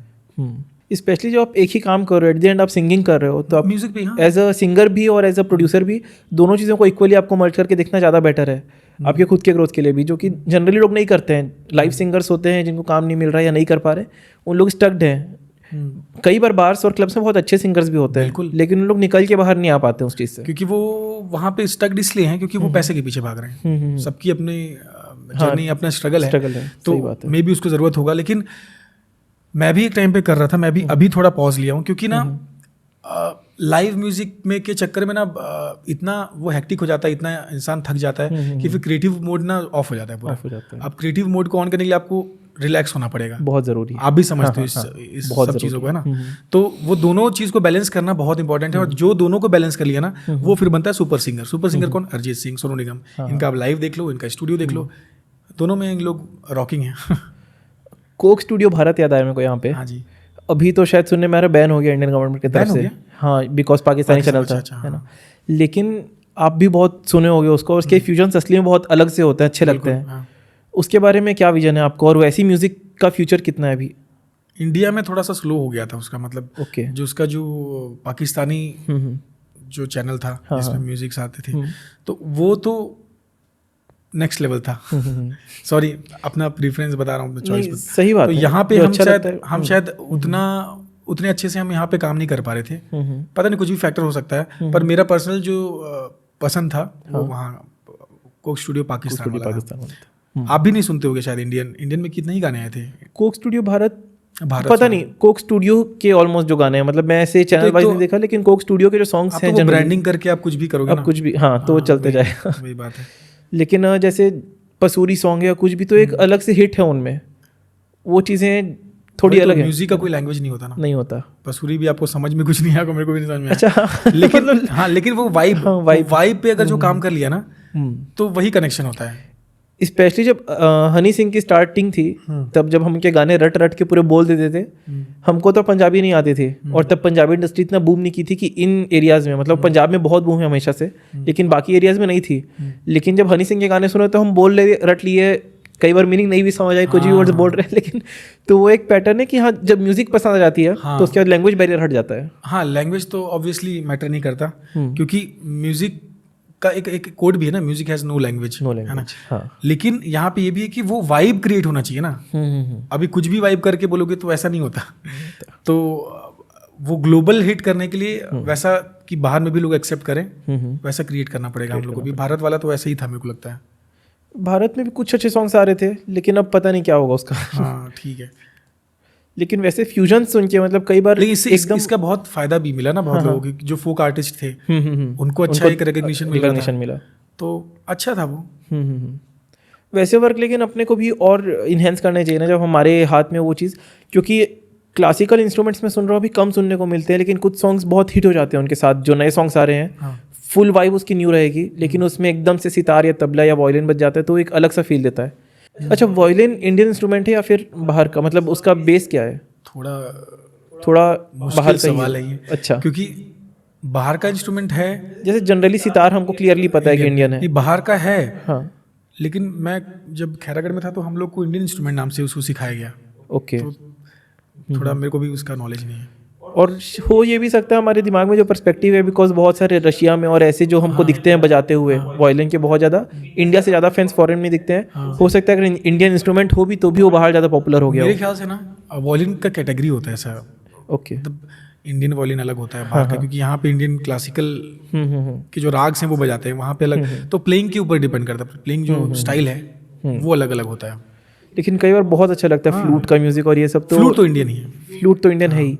और ये म्यूजिक जब अब इंटीग्रेट होते हैं ना नए सॉन्ग्स में, नए पिच में, जहाँ सब कुछ गिटार और इलेक्ट्रॉनिक के बीच में एक ट्यून उसका डाल दिया, तो बहुत अच्छा हिट करता है। मैं भी अभी कुछ गानों पे अपने फ्लूट अभी लाइव डब कर रहा हूँ, क्योंकि पहले तो लगता था कि यार अच्छा, फ्लूट बहुत ज़्यादा प्रोसेस करके नहीं कर पाते होंगे उसको, लाइव में ज़्यादा मजा है फ्लूट जैसी चीज़ों को, है ना। क्योंकि फ्लूट वो डिजिटल साउंड अलग से लगने लगता है, मतलब समझने वालों के ऊपर है। वो जो टची है ना, फील जो करता है, वो लाइव आप करोगे तभी फील होता है। अच्छा, इस इलेक्ट्रॉनिक एडिटिंग के ज़माने में जहाँ पे सब चीज़ें इलेक्ट्रॉनिकली हो रही हैं, अब जब सिंगर्स कुछ लाइव म्यूजिक प्रोड्यूस करते हैं, जब बोलते हैं कि हम लाइव सिंगर्स लाइव इंस्ट्रूमेंट वाले से कुछ प्ले करवाएं, लाइक गिटारिस्ट से, या लाइव कीबोर्ड भी प्ले हुआ है, ड्रम लाइव है, तो उसको बहुत हाईलाइट करके बताते हैं कि यार मैं तो लाइव कराया हूँ, बाकी लोग तो ऑनलाइन कर लेते हैं रिकॉर्डिंग के लिए। हाँ, रिकॉर्डिंग के लिए। देखिए, अब ये टोटली डिपेंड करता है आपके बजट पे। अब सिंपल सी बात है, जहाँ पे एक बंदा कंप्यूटर पे बैठ के म्यूजिक बना रहा है, उसको आपको कम ही पैसा देना पड़ेगा ना, रादर देन कि आप 50 म्यूजिशियन को पकड़ रहे हो, सिम्फनी ऑर्केस्ट्रा क्रिएट कर रहे हो, तो आप 50 को पे आउट कर रहे हो। तो भाई आपका अगर बजट अलाउ कर रहे हैं तो आप करो, डेफिनेटली वो अपना पर्सनल चॉइस है। लेकिन जहाँ पे काम हो सकता है तो मैं तो वही प्रीफर करता हूँ। उतना बजट भी नहीं होता ना। जो ज़्यादा कॉमर्शियल सॉन्ग्स बन रहे हैं अभी, पैसा तो उनमें बहुत होता है, लेकिन फिर भी लोग उतना इलेक्ट्रॉनिकली बहुत प्रोसेस्ड होते हैं। कुछ तो होंगे शायद जिसमें लाइव म्यूजिक नहीं ही प्ले हुआ होगा, ऐसे भी सॉन्ग्स आ रहे हैं बहुत सारे। ये जो अभी आप पठान के गाने या कहाँ ये सब में, या हनी सिंह के गाने, या जो भी बादशाह, सब तो ये सब प्रोग्राम्ड होता है, ये लाइव थोड़ी होता है। तो बोल सकते हैं हम कि मतलब वो जरूरी पार्ट नहीं है कि लाइव वाला कॉन्सेप्ट हट गया नए जमाने में, नए तरीके से मजा आ रहा है ना, बात खत्म, कुछ रूल्स होता ही नहीं। बात है, खत्म बात। एआई को कैसे देखते हो आप? अब जो इंटीग्रेशन हो रहा है एआई म्यूजिक में एआई तो पहले भी था, ये जो DAW सब तो एआई था। अच्छा है, मतलब अभी मैं क्या बताऊँ, म्यूजिक में ज़्यादा कुछ हो नहीं रहा। वो सिंगर्स का जो क्लोन आवाज़ कॉपी करके वो चीज़ें हो रही हैं, वो तो थोड़ा गलत है, क्योंकि फिर उसमें कुछ रूल्स बनने चाहिए कि ऐसे आप किसी को भी वोकल्स को यूज़ नहीं कर सकते ऐसा, क्योंकि उससे ना फिर सिंगर्स की लाइफ खत्म हो रही है। जैसे के सर है नहीं अभी, तो देखते जाएं तो प्रोसेसिंग, जैसे पहले पता चल रहा था कि एआई से प्रोसेस किया हुआ है, बट धीरे धीरे प्रोसेसिंग इतनी फाइन हो जा रही है कि क्लियरली पता मतलब नॉर्मल ह्यूमन डिफरेंशिएट नहीं कर सकता। नॉर्मल क्या, आर्टिस्ट लोग भी नहीं कर पाए कई बार। हाँ, हो रहा है, वो तो हो रहा है। तो उस पर कुछ तो थोड़ा कंट्रोल करना चाहिए गवर्नमेंट को भी, मतलब जो भी कंट्रोल करे। और आजकल सॉन्ग्स में देख रहा हूँ कि एआई को जाके लिखें कि ये लिरिक्स हम लिख दिए, या लिरिक्स भी नहीं लिखे, कई बार एआई से लिरिक्स लिखवाए, एआई को ये बताइए लिरिक्स है, इसको इस टोन में इस म्यूजिक के साथ आप बना के दो, तो एआई गा के भी दे देता है सॉन्ग अपने से। लेकिन क्या मीनिंगफुल रहता है क्या, पता नहीं। और अगर अभी नहीं है तो हो सकता है नियर फ्यूचर में वो हो सकता है चीज़ें सही हो जाएं। हाँ, हो सकता है, क्योंकि कहीं ना कहीं इनपुट्स तो हमारे यूज़ हो रहे हैं, हो सकता है, हमसे ही सीख रहा है वो। तो अगर इतना सीख गया तो फिर अपना फ्यूचर कैसे देखते हो आप? क्रिएटिव फील्ड्स का फ्यूचर कैसे देखते हो? खत्म तो नहीं होगा। जैसे एक टाइम पे क्या हो रहा था, आप भी सिनेमा से इसलिए बोल रहा हूँ, मतलब जब लॉकडाउन आया तो थिएटर्स बंद हो गए, तो OTT का ज़माना आया था, तो ऐसा लगा कि नहीं यार अब तो थिएटर खत्म ही पूरा, अब सब फोन में देखेंगे। हम लोग खुद अभी थिएटर जाते हैं, आप भी जाते हो, क्योंकि वो एक्सपीरियंस जो है ना, वो आपको फ़ोन में तो घर पे मिलेगा नहीं, भले जितना भी OTT जितना भी स्ट्रांग हो जाए। तो मेरे ख्याल से वो तो बाकी टाइम आने पर पता चलेगा, लेकिन उसका जैसे एक एग्जाम्पल दे रहा हूँ आपको, अगर AI के आने से ऐसा होता तो हम किसी भी फंक्शन में लाइव शो क्यों कराते हैं, लाइव जो परफॉर्मेंस क्यों कराते हैं? हाँ, हम तो गाने भी बजा सकते हैं स्पीकर से, उसका फील अलग होता है ना। आप कॉन्सर्ट पे क्यों जाते हो? आप तो वीडियो पे बैठ के यहाँ से किसी के भी कॉन्सर्ट पे तो फिर भी बहुत म्यूजिक बजा के बस लिपसिंग कर रहे होते हैं। हाँ, वो करते हैं, उस पर अपन आएंगे बाद में। लेकिन मैं बता रहा हूँ उसका मजा अलग होता है ना। वो जो एक्सपीरियंस है, वो एक्सपीरियंस आप घर में बैठ के या फोन में चला के नहीं, तो AI रिप्लेस नहीं कर सकता। ये तो मेरे को ऐसा लगता है कुछ चीज़ों को। मैं आपसे ये पूछ रहा था भैया, लिपसिंग जो होती है कॉन्सर्ट्स में, इसके ऊपर भी कंट्रोवर्सी होती है। कुछ आर्टिस्ट लाइव गाते हैं, अरिजीत सिंह का बहुत बोला जाता है कि जनरली वो लाइव होते हैं, जनरली वो गा रहे होते हैं, अरिजीत सिंह पूरा लाइव होते हैं। और जितने भी हिप हॉप आर्टिस्ट हैं वो पूरे रिकॉर्डेड होते हैं। तो ये डिफरेंस क्यों लाइव में? और कभी अगर ट्राई भी करे तो इतना गंदा साउंड करता है, फिर ऑडियंस ही ट्रोल कर रही होती है, उन्हीं की ऑडियंस। स्पेशली बादशाह के साथ बहुत देखा गया है कि वो कभी ट्राई भी किया, अगर माइक ना, उनका पूरा प्रोसेस्ड रहता है। जो गाने आप सुनते हो पूरा प्रोसेस्ड होता है, आप उसको बिना प्रोसेसिंग के सुन ही नहीं सकते हो। हाँ, तो लोगों को आदत वैसे हो जाती है। करेक्ट। तो हैबिट वैसा है कि आपको वही साउंड चाहिए, वही, तो उतना लाइव में इंसान कैसे लाएगा? तो इसलिए उनकी भी गलती नहीं है। अगर मतलब उनका अगर ऐसे गाने चल रहे हैं जो पूरी प्रोसेस्ड हैं, अरिजीत सिंह का जैसे है, तो वो आप ऐसे भी सुन सकते हो, ऐसे गाएंगे ना तो, या सोनू निगम, तो इसीलिए तो ये लोग ग्रेटर है ना, जो भी आर्टिस्ट बाकी हैं उनसे, तो इनका इसलिए लाइव में भी वो फाइन ही लगता है। और दूसरी बात ये कि इन लोग म्यूजिक पे उतने ट्रेंड है ना म्यूजिकली, और ये लोग म्यूजिकली ट्रेंड है बट एज अ वोकलिस्ट नहीं है, ट्रेंड नहीं है। और वो लाइव में आप कैसे बजाओगे? आप एक ट्रैक अगर हिप हॉप ट्रैक है या कोई बीट्स है, वो लाइव में कैसे बजाओगे आप? उसमें तो कोई लाइव इंस्ट्रूमेंट यूज ही नहीं हुआ है। हाँ। तो वो लाइव में पॉसिबल ही नहीं है। तो इसलिए वो लिपसिंग करना पड़ता है, कभी कभी मजबूरी भी है, क्योंकि वो एक्सपीरियंस आप दे नहीं सकते हो ना। नहीं दे सकते। आप अपने आप को इंडिपेंडेंट आर्टिस्ट मानते हो अभी? बिल्कुल। सो एक इंडिपेंडेंट आर्टिस्ट बनना ज़्यादा फ्यूचरिस्टिक और ज़्यादा बेटर है या फिर एक लेबल के अंडर काम करना, क्या चीज़ सही है? दोनों अपनी जगह पे बहुत सही है। अगर आप इंडिपेंडेंट काम करना चाहते हो तो आपका बैकअप स्ट्रांग होना चाहिए। मतलब अगर आप हर चीज़ देखो, इंडिपेंडेंट आर्टिस्ट सिर्फ वो सिंगर नहीं होता। जैसे उसको सोशल मीडिया पे अपना हैंडल करना है, सोशल मीडिया का नॉलेज होना चाहिए, हर एक प्लेटफॉर्म का नॉलेज होना चाहिए एंड प्रोसेसिंग का भी स्टार्टिंग से एंड तक जो म्यूजिक नॉलेज होना चाहिए, बता रहा हूँ। और उसके बाद टेक्निकल नॉलेज होना चाहिए, कैसे रिकॉर्ड करना है, कैमरे का नॉलेज होना चाहिए, डायरेक्शन का हल्का सा नॉलेज होना चाहिए। अगर ये सब चीज़ नहीं है ना तो इंडिपेंडेंटली आप काम ही नहीं कर सकते हो ना। और अगर आप किसी लेवल के अंडर में तो आपको एक ही चीज़ में काम करना पड़ेगा, या तो आप वोकलिस्ट हो तो वोकल पे ही काम करो, या तो आप म्यूजिक कंपोजर हो तो बाकी चीज़ें वो मैनेज कर लेंगे। तो दोनों आसान है। उसका फ़ायदा भी है लेवल्स पे कि फिर आपको एक ही चीज़ फोकस करके उसको आप और इन्हेंस कर सकते हो। बिल्कुल, हाँ फ़ायदा है, लेकिन आप एक लेबर की तरह काम करो ना। मतलब एक क्रिएटिव फील्ड में भी आके आप किसी के अंडर प्रेशर में ही हो। आप प्रेशर में हो, वो अब उनका अलाउंस है कि अगर वो अलाउ कर रहे हैं क्रिएटिव फ्रीडम अगर मिल रही है तो अच्छी चीज़ है आपके लिए। और आप क्या करना चाहते हो आफ्टर ऑल? अगर आपको सिर्फ पैसे कमाने हैं तो आप लेवल के अंदर में काम करो ना। रिस्क लेना है तो फिर इंडिपेंडेंटली काम करो। भैया अब मैं उसके बारे में जानना चाहूँगा कि मतलब एक म्यूज़िक हम प्रोड्यूस कर लिए, सॉन्ग हमारा रेडी है, अब हमको ले जाना उसको बेचने के लिए। बिजनेस, जो म्यूज़िक का बिजनेस कैसे होता है, A to Z इसकी नॉलेज चाहिए। म्यूज़िक बिजनेस तो अलग अलग तरीके से, आप प्रोडक्शन वाली बात कर रहे हो कि लाइव? हाँ दोनों, ये भी, हाँ लाइव भी और प्रोडक्शन भी। मतलब पहले तो हम एक सॉन्ग बनाए हैं, अभी हमको सॉन्ग को लेकर निकलना है। हाँ अभी प्रोडक्शन में, क्रिएटिव वाले में अभी उस पर चलते हैं। तो एक सॉन्ग हम क्रिएट कर लिए, अब हमको उसको ले जाना है मार्केट में, लेबल्स के थ्रू जाएं। और लेबल्स का क्या सिस्टम है, पहले वो साइन करते सॉन्ग बनने से, या सॉन्ग बनने के बाद भी अप्रूव कर देते हैं। दूसरी चीज़, फिर अगर लेबल्स के पास नहीं गए तो और क्या ऑप्शंस हैं, और खुद के चैनल पर डालने से कितना चीज़ें हो सकती हैं। बिकॉज आप एक अच्छा चैनल भी रन करे हो, लेबल्स के साथ भी वर्क किए हो, पर्सनली भी किए हो, तो बेस्ट बिजनेसेस आपको क्या लगे? हर एक चीज़ अलग है और हर एक तरीके से काम होता है ना। मतलब लेबल के साथ करना इसलिए आसान होता है क्योंकि आपको इनिशियल जो फंडिंग है ना वो आपको अपने जेब से नहीं करनी होती है। आपके पास एक है प्रोड्यूसर फंडिंग के लिए, जो आपके सारे एक्सपेंस वो उठाएगा। लेकिन वो आपको इस साथ क्यों काम करेगा? इसका ड्रॉबैक भी है ना। हाँ अच्छा, काम क्यों करेगा? हाँ, अगर आप नए आ रहे हो उस फील्ड में, नए आ रहे हैं तो कई सारे लेबल्स भी तो नहीं होते हैं ना। तो वहाँ पे आप मतलब मौका मार सकते हो। प्लस नए लोगों के साथ तो ये बिल्कुल नहीं है नए लोगों के साथ, बल्कि ये कि अगर आपके अंदर एक्स्ट्रा टैलेंट है कुछ, या एक्स फैक्टर आप बोल रहे हैं वो है, तो लेबल लोग क्या करते हैं, 5-6 साल के लिए साइन कर लेते हैं। उससे क्या होता है कि शुरू में तो उनको पता है कि कुछ नहीं होने वाला, लेकिन आपको ग्रो करने में भी उनका पूरा पीछे टीम उनकी लगी होती है और वो हेल्प करते हैं। ग्रो करने के बाद जब पैसे कमाओगे ना तो आपसे फिर वो शेयर लेंगे, वसूलेंगे। ओके, पहले लगाएंगे फिर वसूलेंगे। तो ये एक तरीका है। और बाकी नए लोगों के लिए तो मैं कहूँगा इंडिविजुअल जो इंडिपेंडेंट चैनल अपना देखते हैं, आजकल बहुत कुछ है, आप स्पॉटिफाई पे डाल सकते हो। तो कम बेयर मिनिमम जो इन्वेस्टमेंट होता है उसमें आप कर सकते हो काम इंडिपेंडेंटली ऐसा। तो दोनों अपनी जगह पे सही है ना, आपको जो सही लगता है। अगर आप किसी के अंडर में रह के काम करना चाहते हो जहाँ पे आपको रिस्क ना हो तो आप लेबल के साथ काम करो। लेकिन आप फ्यूचर भी सोचो, क्योंकि कई सारे आर्टिस्ट लोगों को मैंने देखा है कि साइन तो हो जाते हैं, शुरू में काम भी मिलेगा, जब गाने नहीं चलते ना तो उनको काम मिलता भी नहीं है, वो सिर्फ घर बैठे हैं, साइंड हैं बट घर बैठे हैं। लेबल की भी गलती नहीं ना, लेबल क्यों उतना खर्च करेगा? बिल्कुल, लेबल तो तभी खर्च करेगा जब वो आपसे रिकवर कर पाए। ये भी बात है।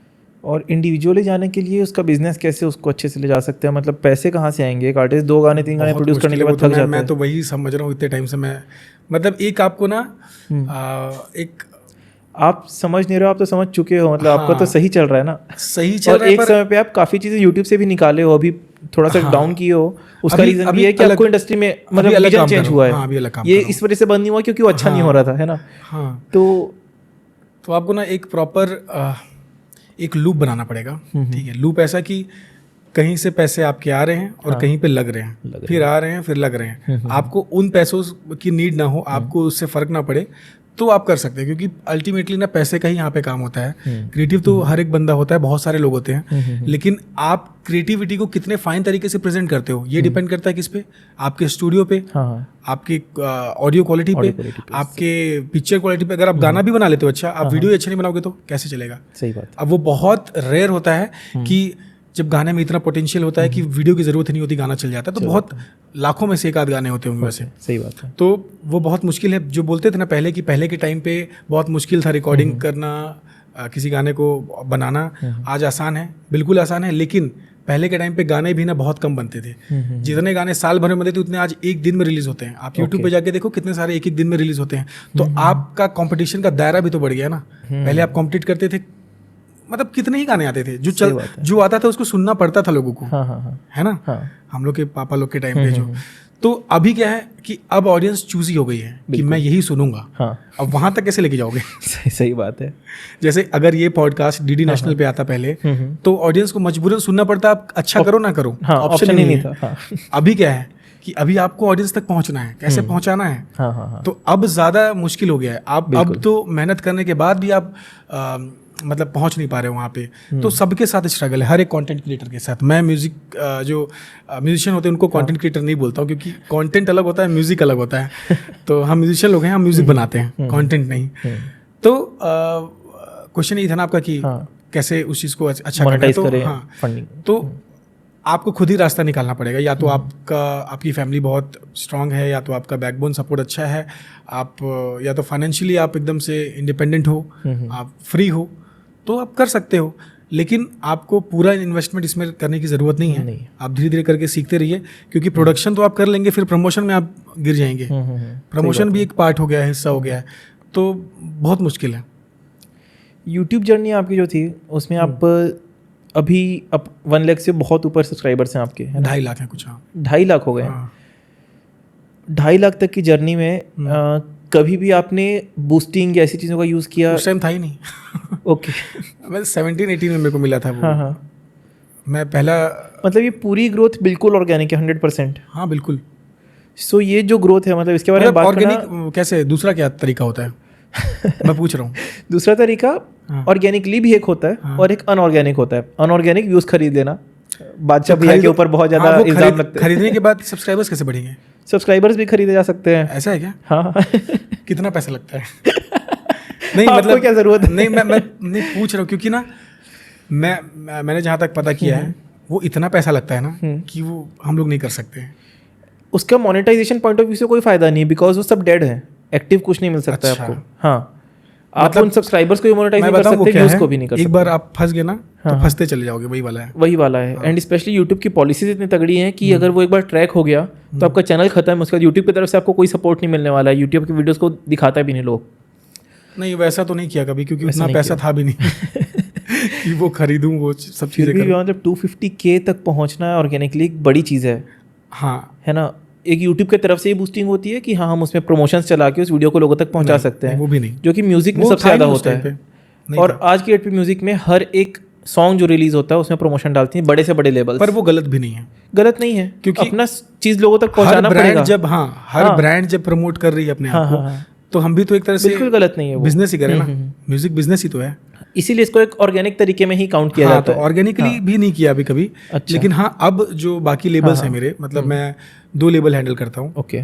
छत्तीसगढ़ी CG म्यूजिक हिट्स और एक है नागपुरी म्यूजिक हिट्स, जो रीजनल है हमारे। तो उस पर मैं ट्राई कर रहा हूँ अभी, क्योंकि वो ऑर्गेनिकली उतना पुश नहीं हो रहा है। ऑर्गेनिकली, सॉरी, वो तो ऑर्गेनिकली होगा ना, ऐड अगर करूँगा तो। ऑर्गेनिकली पुश नहीं हो रहा है, सही बोले। ऐड करूँगा तो क्या होगा? अगर YouTube से ऐड करोगे ऑर्गेनिक, तो ऑर्गेनिक ऐड कर रहे हो आप, लेकिन अगर बेसिक ऑर्गेनिक ग्रोथ है कि आप कुछ मत करो। हाँ, विदाउट ऐड नहीं चल रहा है कुछ भी के बिना। हाँ, क्योंकि वो अभी छोटा चैनल है। शायद कंपटीशन बढ़ गया है, या कंपटीशन बढ़ गया है। अब हमको एक्चुअली लोगों तक पहुंचना पड़ेगा, क्योंकि भीड़ बहुत है। पहुंचाना पड़ेगा म्यूजिक को, पहुंचाना पड़ेगा। देखो क्या होता है ना, मैं आपको बता रहा हूँ। हम लोग जब फिल्म देखते हैं कोई, तो फिल्म देखने के बाद डिसाइड होता है कि फिल्म अच्छी थी या बुरी थी, बिल्कुल, है ना। लेकिन भीड़ ले जाना, इससे फिल्म हिट हो जाती है, मालूम है ना। चाहे अच्छी हो चाहे ना हो, है ना। वैसे ही म्यूजिक में है कि लोग ना व्यूज देख लेते हैं, तो व्यूज के ऊपर से आप जजमेंट करते हो कि गाना अच्छा है कि बुरा है। इसीलिए थंबनेल्स पे चेंज होते रहता है 1 मिलियन प्लस व्यूज। रीजन ही वही है वही कि तो गलत है ना। हाँ, अब पहुंच व्यूज तो कोई भी देखा इसने, देखा मतलब बस सिर्फ देखा, मैंने अच्छा किसी लगा चीज- बुरा लगा नहीं, हाँ, सिर्फ बस। देखा। तो वो तो लाइक्स और डिसलाइक पे डिपेंड हाँ, करता है ना कि depend गाना करता है। अच्छा है या बुरा है। लेकिन हमारी सोच है वैसा हो गया कि जितने व्यूज उतना बड़ा आर्टिस्ट, तो इसलिए लोग खरीद रहे हैं व्यूज, लाइक्स पे ध्यान नहीं देते। सही बात है, गलत हो रहा है। सो एज ए यूट्यूबर आपसे पूछना चाहूँगा कि इतनी बड़ी सक्सेस जर्नी में और ग्रोथ में, अभी का नहीं पूछूंगा मैं, 1 लाख जब प्लस हुए आपके सब्सक्राइबर्स, उस मोमेंट पे यूट्यूब से अर्निंग कितनी हो रही थी as a music production page? उस टाइम बहुत अच्छा था। उस टाइम अच्छा था, 40-50 महीने का था। लाख नहीं, अरे 40-50 हज़ार उस टाइम पे, क्योंकि 1 लाख सब्सक्राइबर्स में उतना कैसा मिलेगा। तो उतना था, लेकिन कवर सॉन्ग्स थे ना, तो उस पे कॉपीराइट आ जाता है। ओके, हाँ ये भी बहुत बड़ा। अगर मेरे कवर सॉन्ग्स लेकिन फेयर यूज में नहीं आते हैं क्या यूट्यूब पे? मेरे को भी समझ में नहीं आया आज तक, क्योंकि नहीं कुछ बोलते हैं कुछ ऐसा है। हाँ। तो मेरे साथ तो बहुत कुछ हुआ था कवर्स को लेके। तो उस टाइम पे तो अच्छा था, लेकिन अभी कवर्स का शायद टाइम नहीं, या फिर मेरे को लगता है ना यूट्यूब का जो एल्गोरिदम अभी चेंज हो गया है। हाँ, अभी मैं ज़्यादा फोकस्ड हूँ इंस्टाग्राम पे। अब अगर मैं जिद पे अड़ जाऊँ कि नहीं यार यूट्यूब पे ही फोकस करना, यूट्यूबर ही हूँ मैं, ऐसा थोड़ी है। आज के टाइम पे जो चीज प्लेटफॉर्म चल रहा है उसको एक्सेप्ट करना पड़ेगा, उस पर हमको काम करना पड़ेगा, क्योंकि ऑडियंस सबसे ज्यादा कहाँ इंस्टा पे है। तो हमको इंस्टा के थ्रू हमारा सबसे अच्छा प्लेटफॉर्म यही है लोगों तक पहुंचने का, तो हमको इंस्टा यूज करना पड़ेगा। तो मैं इंस्टा पे ज्यादा फोकस्ड हूँ अभी। यूट्यूब भी पैरेलल चल रहा है, लेकिन थोड़ा स्लो हूँ, क्योंकि उसमें प्रोडक्शन कॉस्ट इतना ज़्यादा हो जाता है ना। आप अगर कुछ भी करते हो तो आप खुद अभी फिल्म के लिए जो प्लान कर रहे हो, तो वो आप कितने साल से कर रहे हो, लेकिन आपको अगर रील बनाना है तो वो चलते फिरते बन जाता है। तो मैं फोकस्ड वहाँ पे हूँ अभी, क्योंकि अल्टीमेट गोल क्या है हमारा? ऑडियंस तक पहुँचना, चाहे कहीं से ही पहुँचे। सही बात है। और अभी आप बोले कि पहले बहुत अच्छा होता था, अभी उतना ही स्टैग्नेंट है? नहीं, पहले अच्छा बुरा नहीं बोल रहा हूँ, अर्निंग्स की मतलब जो पहले पैसा ज़्यादा मिलता था, अभी बहुत कम हो गया है, क्योंकि अभी इंडियन गवर्नमेंट भी टैक्स लेती है। फिर एड्स के पॉलिसीज जो हैं वो पूरे बदल गए हैं, ठीक है। और दूसरी चीज़ ये कि कंटेंट क्रिएटर्स भी इतने आगे हैं ना, जितने व्यूअर्स नहीं, उससे ज़्यादा कंटेंट क्रिएटर बन गए। तो उस वजह से भी शायद अभी कम हो गया है रेवेन्यू शेयर कम हो गया। रेवेन्यू तो यूट्यूब को मिलता है, वो शेयर कम कर दिया है। लेकिन ये चीज़ अच्छा है यूट्यूब का कि अभी भी रेवेन्यू मॉडल पे चल रहा है। लेकिन इंस्टाग्राम क्या है, आपको देखो रेवेन्यू देता ही नहीं देता है। आप कितने भी फॉलोअर्स हो जाएं, ये गलत है। खैर ठीक है। और आपको भी जो बेसिक चीज़ देखने को मिली होगी, सबसे ज़्यादा पैसा यूट्यूब या इंस्टाग्राम अगर दे भी दे तो उससे ज़्यादा ब्रांड डील से ही आता है। ब्रांड डील्स का ऐसा है ना, मतलब जैसे आपका जो निश है ना, आप किस में काम उसमें कर रहे हो? आप टेक पे। तो टेक पे क्या है कि बहुत सारा नया प्रोडक्ट आता है, तो उसमें आपका प्रॉफिट होता है। हमारे में क्या है ना, मेरे पास अगर ब्रांड डील्स आते भी तो ज़्यादातर आते हैं गेम्स के। हाँ, भाई मैं म्यूजिक लिसनर्स को मैं गेम कैसे दिखाऊं? मतलब मैं दिखाने को दिखा सकता हूँ, पैसे कमा सकता हूँ, लेकिन उनके साथ मैं चीट नहीं करना चाहता। एक ईमानदारी है, वो बरकरार रखना चाहता हूँ कि अगर कुछ म्यूजिकल ऐड आता है, म्यूजिकल इन द सेंस कुछ इंस्ट्रूमेंट का आ गया या फिर किसी म्यूजिकल ऐप का ही आ गया, हाँ कर सकते हैं, वो सबके लिए मैं ओपन हूँ बिल्कुल। लेकिन मैं उनके साथ अदर फील्ड के बारे में उनको ऐड दिखा के या वो चीट नहीं करना चाहता। बहुत अच्छी थिंकिंग है। एंड क्योंकि आपको बनाने वाले आपके ऑडियंस है, बिल्कुल। आप उनको ही चीट करके कुछ भी दिखाओगे तो खत्म हो जाएंगे वो। इसलिए तो बोलते हैं ना, ऑर्गेनिकली हमारा रीच कम हो गया, ये वो तो वही तो है। वही है। बहुत सारे इंसाइट्स मिले, मतलब बहुत कुछ है, मतलब खत्म नहीं होगा ऐसे, खत्म नहीं होगा। लेकिन अभी भी हमने एक बेसिक टू एडवांस बोल सकते हैं, बेसिक से एडवांस तक हमने टच किया। बहुत अच्छे थे। Thank you. क्योंकि आपको नॉलेज है म्यूजिक का, तो आप उस तरीके से पूछ रहे हो। कुछ लोग आ तो जाते हैं पूछने के लिए, सवाल करने के लिए, लेकिन उनको खुद ही नॉलेज नहीं होता, वो क्लियर नहीं होते हैं, तो फिर वो थोड़ा मजा नहीं आता उन सब चीज़ों में। एज अ पॉडकास्टर ये ड्यूटी है कि मतलब जिस भी गेस्ट से बात कर रहा हूँ तो थोड़ा स्टडी करें। 100%। और मैं एक्चुअली बताऊँ, टू बी वेरी फ्रैंक, अभी कैमरे के सामने बोल रहा हूँ कि मैं पहले नहीं करता था ये, बट अब क्योंकि प्रोडक्शन वाइज मैं अपना चीज़ों को इंक्रीज़ किया हूँ क्वालिटी वाइज, सो अब मैं सोच रहा हूँ कि हाँ, कंटेंट पे भी और जितना प्रिसाइज और जितनी अच्छी चीज़ें निकाल पाऊँ। बिल्कुल। और उसके लिए सबसे इंपॉर्टेंट है गेस्ट स्टडी एंड उनकी जो फील्ड है उसकी भी नॉलेज होना। बिल्कुल। तो ये दो चीज़ पे अब मैं धीरे धीरे वर्क स्टार्ट कर रहा हूँ। तो अब जिस भी पॉडकास्ट के लिए जाता हूँ कम से कम उसका स्टडी करके जाता हूँ। हाँ, अगर आप एंटरटेनमेंट दिखाना चाहते हो, एंटरटेन करना चाहते हो, तब तो इन सब चीज़ों पर बात ही नहीं करोगे। फिर तो जोक्स मारो, फिर तो फालतू की बातें करो। लेकिन जिसको सच में नॉलेज चाहिए, जिसको सच में कुछ जानना है ना, तो आपका सही है, ये आप सही काम कर रहे हो। और यही कोशिश है कि मतलब जो म्यूज़िक एंथुसियास्ट्स जो होंगे बहुत ये पॉडकास्ट देख रहे होंगे, एंड इस पूरी जर्नी में जो पॉडकास्ट था 1-1.5 घंटे का आज लंबा पॉडकास्ट हुआ है, सो उसमें काफ़ी कुछ सीखने को मिला होगा। लाइक बेसिक से हमने स्टार्ट किया था कि म्यूज़िक प्रोडक्शन से पहले कहाँ से स्टार्ट किया जाए, एंड उसके बाद हम आए बिजनेस तक, और उसके बीच में काफ़ी सारे टेक्निकल टर्म्स को एक एक्सपीरियंस्ड पर्सन से सीखे। ये बहुत इंपॉर्टेंट है, क्योंकि बहुत लोग बहुत बात बोलते हैं लेकिन एक्सपीरियंस के बाद जो बात निकल रही है वो सही चीज़ है। और आप दोनों तीनों फील्ड्स में जो भी काम कर चुके हो, तो एक परफेक्ट बैलेंस्ड ओपिनियन आपने शेयर किया है। बिल्कुल। और ये भी है ना कि मैं अपने टाइम को याद करता हूँ कि जब मुझे जानना था कुछ, तो कुछ था ही नहीं, कुछ सोर्स ही नहीं था। तो अभी जिसको भी करना है वो कम से कम उसको एक अच्छा गाइडेंस मिले, तो उस चीज़ के लिए मैं भी खुल के मैं फ्रैंकली हर चीज़ बता रहा हूँ। शायद कुछ लोगों को समझ ना आए वो टर्म्स, वो सारी चीज़ें, लेकिन जो समझने वाले हैं म्यूज़िक में, सच में सीरियसली अगर काम करना चाहते हैं, उनको बहुत हेल्प करेगा। और ऑलरेडी मेरे को इस पॉडकास्ट से बहुत अच्छी वाइब आ रही है कि ये अच्छा हिट करने वाला है, बिकॉज हमने कुछ अच्छा क्रिएट किया आज। एक नॉलेजेबल एपिसोड क्रिएट हुआ है जिससे कि इन्फॉर्मेटिव है, तो बिल्कुल लोगों को काफ़ी कुछ सीखने को मिलेगा। एंड मेरा पर्सनली ये होता है कि मैं ऐसे पॉडकास्ट करना ज़्यादा चाहता हूँ। पॉलिटिकल करता हूँ, हेल्थ रिलेटेड करता हूँ, कुछ स्पेशली NGO बेस्ड होते हैं, बट अभी मेरा फोकस ये है कि एंटरटेनमेंट, क्योंकि वो मेरा सेगमेंट है। बिल्कुल। एंटरटेनमेंट एंड क्रिएटिविटी के अराउंड जितनी ज़्यादा चीज़ें मैं एक्सप्लोर करता हूँ उतना अच्छा लगता है। और ऐसे पॉडकास्ट में चाहता हूँ कि और हों और मज़ेदार बातें हों, है ना। एक क्वेश्चन अचानक से लास्ट में दिमाग में आया, म्यूज़िक में स्पिरिचुअलिटी का कितना रोल है आपके हिसाब से? हाँ, लंबा जाएगा फिर ये टॉपिक। मतलब पहले तो मैं कनेक्टेड नहीं था, मतलब मैं बिलीव ही नहीं था मेरे अंदर, लेकिन जब से बिलीव हुआ है, मैं पूरी गया हुआ था, जगन्नाथपुरी। ओके। वहाँ से जिस दिन मैंने दर्शन किया, उसके बाद से लाइफ एकदम सडन चेंज हो गया ना लाइफ में। चाहे आप मेरे अंदर कामनेस देख लो या मतलब मैं फालतू चीज़ें करना बंद कर दिया। उसके बाद मैं फोकस्ड हो गया, काम में भी इम्प्रूवमेंट दिखा। तो आपको कनेक्शन तो एक बिल्कुल लाना ही पड़ेगा कहीं ना कहीं से, चाहे आप किसी भी बिलीव करते हो, वो आपका पर्सनल चॉइस है। लेकिन ये उसके बाद काम बहुत इफेक्ट किया और लाइफ चेंज हो गई है।